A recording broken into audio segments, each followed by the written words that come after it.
துவாரகையினால கிருஷ்ணருடைய அரண்மனை, கிருஷ்ணருடைய ராஜ்யம், அவருடைய செல்வ செழிப்பு, இது எல்லாம் தான் நமக்கு ஞாபகம் வரும்.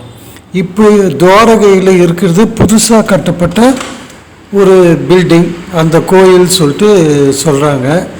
பெட் துவாரகை, இங்கே தான் கிருஷ்ணர் முழுமையாக தன் குடும்பத்தோடு தங்கி இருந்து அரசாட்சி செய்திருக்காருன்னு சொல்கிறாங்க. இந்த பெட் துவாரகை இருக்கக்கூடிய இந்த பெட் துவாரகா 8 கிலோமீட்டர் நீளமும் 2 கிலோமீட்டர் அகலமும் இருக்கக்கூடிய ஒரு சின்ன தீவு மாதிரி இருக்குது இந்த பெட் துவாரகா.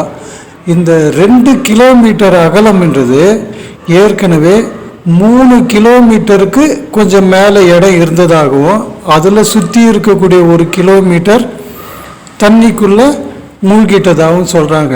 அந்த தண்ணிக்குள்ளே மூழ்கின ஒரு இடத்துல தான் கிருஷ்ணருடைய ஒரிஜினல் அரண்மனை எல்லாம் முழுகி போச்சு. இப்போ வரக்கூடிய சுனாமி போல் ஏற்கனவே ஒரு சில நிகழ்வுகள்லாம் அது சப்மெர்ஜ் ஆயிடுச்சு. அதனால் அது சுருங்கி இப்போ 2 கிலோமீட்டர் அகலம் இருக்கக்கூடிய 8 கிலோமீட்டர் நீளம் இருக்கக்கூடிய பெட் துவாரகா இருக்குது.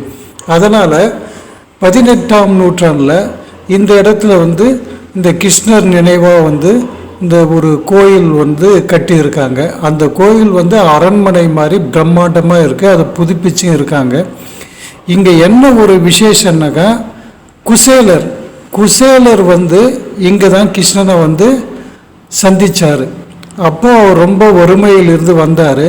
இங்கே அவல் பிரசாதம், நாம் அவல் பிரசாதம் சொல்கிறோம். தமிழில் இருக்கக்கூடிய மகாபாரதத்தில் புல் அரிசி எடுத்துகிட்டு போனாருன்ற மாதிரி தான் இருக்குது. ஆனால் அங்கே சாதாரண அரிசியை, பச்சரிசியை பிரசாதமாக கொண்டு போய் கொடுக்குறாங்க. அரிசி டொனேஷன் கொடுத்துட்டு நம்ம கொஞ்சம் அரிசி திருப்பி வாங்கிக்கலாம். இது போல் நம்ம செய்தோம்னா அந்த குசேலருக்கு என்னென்னலாம் பெனிஃபிட் கிடைச்சிதோ அந்த அளவு பெனிஃபிட் நமக்கு கிடைக்கும்னு சொல்கிறாங்க. இது இங்கே இருக்கக்கூடிய ஒரு பெரிய, இங்கே வேறு எதுவும் கிடையாது. இங்கே தேங்காய் உடைக்கிறது, பூ பழம் அதை விட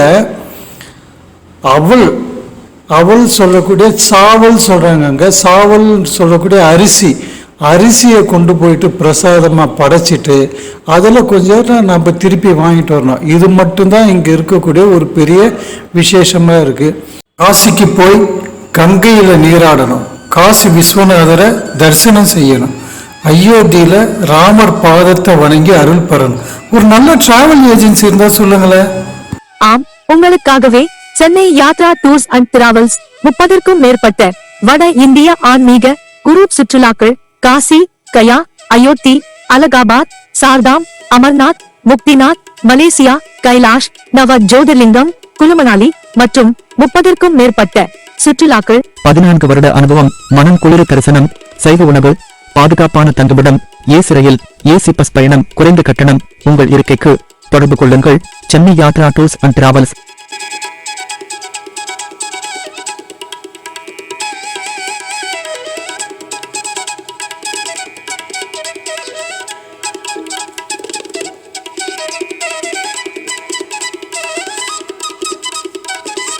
அங்கங்கே அந்த வீடுனாக்கா அரண்மனைன்னா அரண்மனை மாதிரியே இருக்குது. அங்கங்கே ஒரு தனித்தனியான ரூமு, தனித்தனியான மாளிகை, நல்ல வசதியாக திரும்பி திரும்பி ஏதாவது இந்த வழியில் போயிட்டு அந்த வழியில் எல்லா இடத்துலையும் பார்த்தீங்கன்னா ஒரு சாமி சிலைகள் எல்லாம் கோயிலாக இருக்குது. ஒரே மாதிரி கோவில் இல்லை, அரண்மனை மாதிரியே இருக்குது. இந்த பக்கம் போயிட்டு லெஃப்ட் சைடில் போயிட்டு அந்த பக்கம் போந்து இந்த பக்கம் இது ஒரு வித்தியாசமான ஒரு கோவில் தான் இது. இந்த இடத்த உள்ளே பார்க்கறதுக்கு கேமராலாம் அலோவ் பண்ணல. ஆனால் நமக்கு தெரிய வேண்டிய ஒரே ஒரு விஷயம், 1 கிலோமீட்டர் தண்ணிக்குள்ளே மூழ்கிச்சுல, அதில் ஒரிஜினல் கோயில், ஊர், நகரம் எல்லாம் மூழ்கிட்டு இருக்குது. இது ஒரு விஷயம் தெரிஞ்சுக்கிறோம். ரெண்டாவது, இங்கே சுதாமா, நாம் குசேலன்னு சொல்கிறோம், அங்கே சுதாமான்னு சொல்கிறாங்க. அவருடைய பேரால் பெட் துவாரகாவுக்கு குஜராத்துக்கு நடுவில் இருக்கக்கூடிய அந்த கடலுக்கு சுதாமா பிரிட்ஜின்னு சொல்லிட்டு ஒரு பிரிட்ஜ் ஒன்று கட்டி இப்போ ஈஸியாக டிரான்ஸ்போர்ட் பண்ண ஏற்பாடு. இதுக்கு முன்னாடி பார்த்தீங்கன்னாக்கா அங்கே போட் மூலமாக தான் வர முடியும். இப்போ அது ஒரு பெரிய பிரிட்ஜ் போட்டு கனெக்ஷன் கொடுத்ததால அந்த 8 கிலோமீட்டரும் ரொம்ப வேகமாக வளரக்கூடிய ஒரு வாய்ப்பு அங்கே உருவாகிருக்கு. ஏன்னா டிரான்ஸ்போர்ட் வசதி இருந்தால் தான் ஒரு இடம் வந்து செல்வ செழிப்பாக இருக்க முடியும்.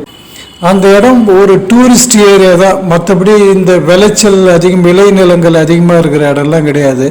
அங்கே இருக்கிற மக்கள்லாம் பார்த்தீங்கன்னா இந்து முஸ்லீம் 2 பேருமே சேர்ந்து இருக்காங்க. டூரிஸ்ட்டு தான் அங்கே இருக்கக்கூடிய வருமானம். ஒரு நல்ல ஏரியா, பார்க்க வேண்டிய ஏரியா. அதே டைமில் நாம் மகாபாரதத்தில் பார்த்த அந்த குசேலர் கிருஷ்ணர் இந்த இடத்த பார்த்த உடனே நமக்கு அந்த நினைவுகள் வருது. அதிலிருந்து வரக்கூடிய ஒரு ஆசீர்வாதம், அந்த அருள் எல்லாம் நமக்கு கிடைக்குது. வட இந்திய ஆன்மீக சுற்றுலா செல்ல வேண்டுமா? 30க்கும் மேற்பட்ட குரு சுற்றுலாக்கள் Chennai Yatra tours and travels உடன் பயணம் செய்து பயன்பெறுவீர். காசி, கயா, அயோத்தி, அலகாபாத், சார்தாம், அமர்நாத், முக்திநாத், மலேசியா, கைலாஷ், நவ ஜோதிர்லிங்கம், குலுமணாலி மற்றும் 30க்கும் மேற்பட்ட சுற்றுலாக்கள். 14 வருட அனுபவம், மனம் குளிர தரிசனம், சைவ உணவு, பாதுகாப்பான தங்குமிடம், ஏசி ரயில், ஏசி பஸ் பயணம், குறைந்த கட்டணம். உங்கள் இருக்கைக்கு தொடர்பு கொள்ளுங்கள். Chennai Yatra tours and travels.